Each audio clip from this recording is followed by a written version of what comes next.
Olá, sejam bem-vindos. Esse é mais um episódio do Suinocultura Faixa Preta. Eu sou a Inês Andretta e hoje a gente está recebendo a Caroline Romero, que é mestranda, né, nesse momento na URGS, na pós-graduação em zootecnia, e é zootecnista também formada lá na mesma universidade, na nossa URGS, né, Carol? Obrigada por aceitar nosso convite, por estar aqui com a gente. Eu que agradeço o convite, professora. Carol, a gente está fazendo uma sessão, um especial dentro do Faixa Preta com vários convidados, né, pessoas que fizeram apresentações orais no Congresso Nacional da Abraves, né, que aconteceu não faz muito tempo aqui em Porto Alegre.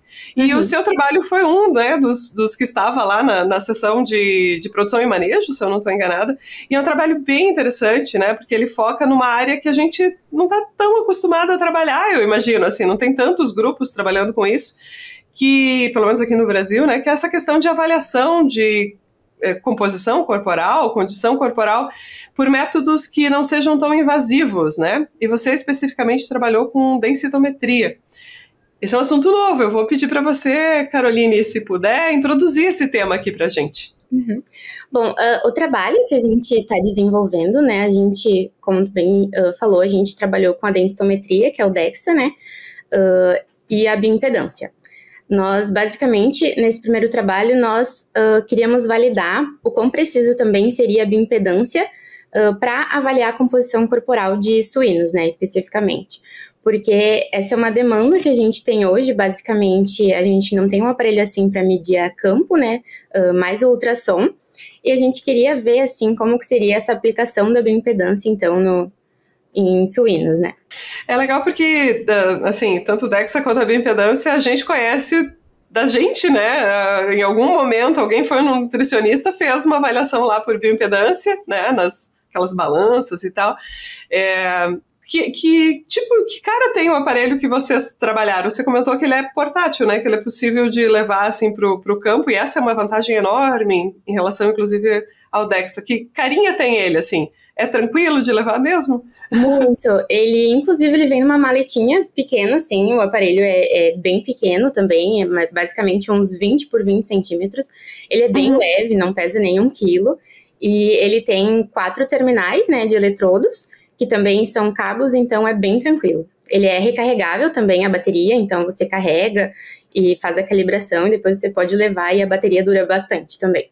Bacana, bacana, porque a gente conhece, né, a densitometria, sabe que ela funciona bem, mas ela é um equipamento que é fixo, né, um equipamento que não é barato também, e é um equipamento que tem, né, enfim, tem essas limitações, assim, né, para se tornar mais acessível e especialmente, eu acho que você falou muito bem dessa questão de levar para o campo, né, hoje cada vez mais a gente está coletando dados nas granjas, né, fazendo experimentação nas granjas e até para a própria granja, né, para o ambiente produtivo ali conseguir criar bancos de dados, né, fazer essas avaliações com mais frequência dentro da granja, bacana.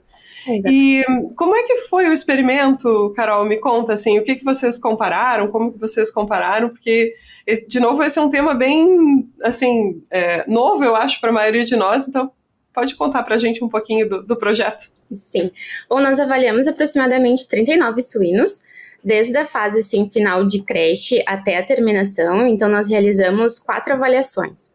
Essas avaliações consistiam, a gente deixava o animal em jejum, né, na noite, para não ter nenhuma, vamos dizer assim, para eles não terem nenhuma reação à sedação, porque a sedação, ela se faz necessária para o animal não se mexer durante o exame de DEXA e não atrapalhar as medidas.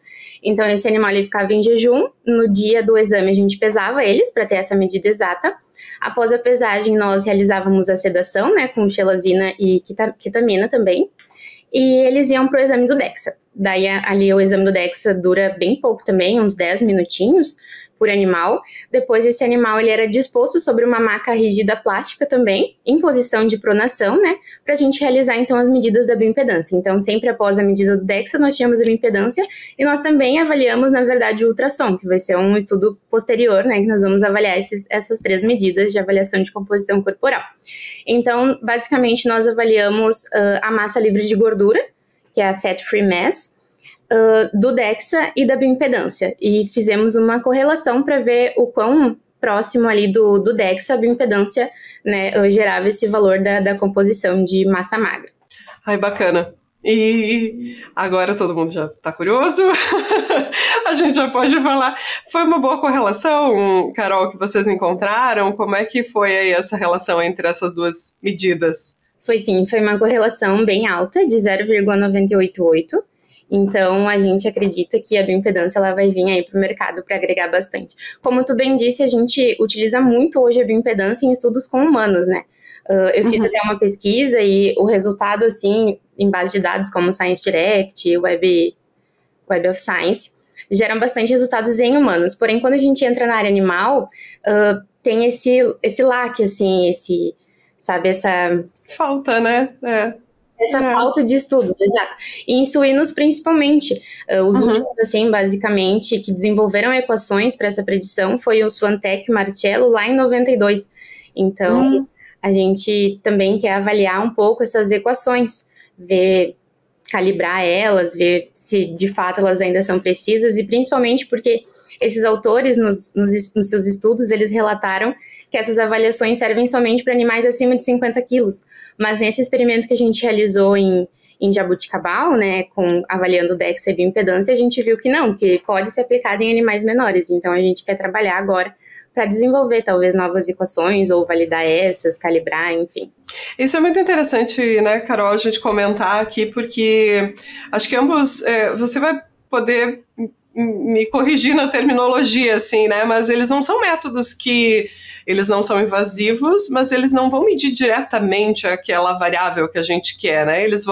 A gente vai precisar passar aquele dado que a gente coleta pelo aparelho, tanto o DEXA quanto a bioimpedância, né? E até a própria as medidas que a gente consegue ali por né, espessura de toucinho, por alguma coisa que a gente consiga pelo ultrassom, profundidade de lomba, né? Essa variável a gente vai precisar trabalhar elas nessas equações, né? Como é indireto, né, que a gente fala quando... No caso, o DEXA, ele é considerado por muitos autores método indireto. E a bioimpedância é considerada um método duplamente indireto quando a gente faz o uso dessas equações. Interessante, E eu acho que é bacana a gente comentar a necessidade de que... Beleza, a gente entende que é um método legal para usar, mas ele vai precisar desse estudo prévio, né, antes de sair aplicando, e esses estudos, né, Carol, também me corrija se você não concordar comigo, mas eles não podem ser únicos, né, eles precisam ser feitos de tempos em tempos, porque olha quanto muda a genética, quanto essas curvas, né, de crescimento vão mudando com o tempo, e até os próprios aparelhos, né, a tecnologia vai evoluindo toda hora, e a gente não pode aplicar uma equação, sei lá, de 90 e não sei quanto, de repente aplicar ela direto agora sem ter essa certeza que ela ainda funciona direitinho para esses animais. Exato, e até a gente vê uma mudança bem brusca, assim, quanto ao sexo, e esse é um fator que não são incluídos nas equações, então talvez que a gente poderia trabalhar e ver se o resultado, conforme a gente incluísse esses fatores, né? Então, eu acredito que sim, essas equações são equações que têm que ser atualizadas de tempo em tempo, né? Como tu bem disse, a genética vem evoluindo mais a cada dia e a gente precisa se atualizar, né? Para manter esse nível de qualidade. A gente tem que correr atrás, não, acompanhar. Muito legal. Deixa eu fazer mais uma pergunta, Carol, assim, da metodologia ainda. Se no teu estudo você trabalhou com os animais em sedação, né? Anestesia, enfim, isso era uma necessidade para o DEXA, né? Exato. Ele é também uma necessidade ou é uma limitação para a aplicação da bioimpedância, e se esse for ou não, mas tem outras limitações assim que você pode nos dizer, assim, de hoje pegar esse aparelho e ir lá para o campo e tentar aplicar? A sedação, na verdade, é uma necessidade do DEXA. Para a bioimpedância, a gente não necessariamente precisa que esse animal esteja sedado.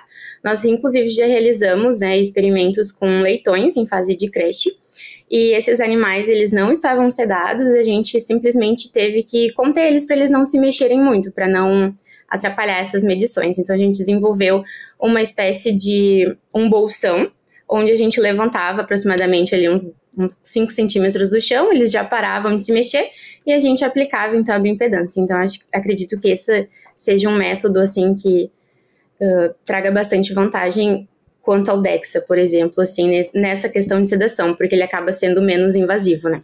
Bacana. E aí, na granja, um animal maior, né, pensar uma estratégia como essa, né, que vocês aplicaram de um plástico, de alguma coisa que isolasse, então, do chão ou das barras. O único cuidado é que a bioimpedância, na verdade, ela se trata de uma corrente elétrica imperceptível, né, que vai passar pelos tecidos do animal e de um eletrodo ao outro a gente vai quantificar a dificuldade com que essa corrente fez essa passagem, né, isso basicamente é a bioimpedância. Então, o único cuidado que a gente tem que ter é que esse animal ele não esteja em contato com alguma superfície que vá dissipar essa corrente, por exemplo, em gaiolas metálicas, por exemplo, que, né, são bons condutores de energia, então a gente tem que ter esse cuidado desse isolamento somente e um pouquinho, assim, da contenção dele também, para não se movimentar muito, né? Bacana. Muito obrigada, Carol. Eu tendo a agradecer por duas coisas aqui, assim, uma por vir compartilhar o dado, mas talvez a mais importante, assim, obrigada por estar envolvida na pesquisa, estar gerando dados, né, que vão com certeza ajudar outras pessoas e outros animais também, né? A gente espera que, inclusive, que esse podcast sirva para isso, né? Para difundir o que a gente gera de tão bonito dentro das universidades. A DSM Firmenich pode ajudá-lo a preparar, proteger e apoiar a resiliência dos seus leitões, fornecendo experiência local em suínos e soluções completas e personalizadas para ajudá-lo a concretizar a sua visão. A DSM Firmenich está moldando o futuro dos cuidados com suínos. Parabéns, Carol, pela pesquisa e muito obrigada de novo por vir aqui compartilhar com a gente. Não, muito obrigada. Eu que agradeço a oportunidade de estar aqui hoje compartilhando um pouquinho e esperamos em breve trazer resultados ainda melhores. Tomara. Aí a gente grava outra. Muito obrigada a todos também que ficaram com a gente até aqui e até a próxima. Oi, pessoal, eu sou a Inês Andretta, sou host do podcast Suinocultura Faixa Preta e hoje eu tenho um recado importante para os pesquisadores de plantão. Bom, nós aqui no podcast estamos sempre em busca dos melhores e dos mais recentes projetos de pesquisa para compartilhar com os nossos ouvintes.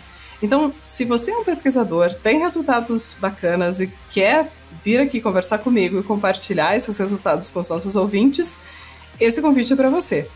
Manda um e-mail para a gente com os principais resultados. O e-mail é hello@wisenetics.com. A gente aguarda o contato e até a próxima.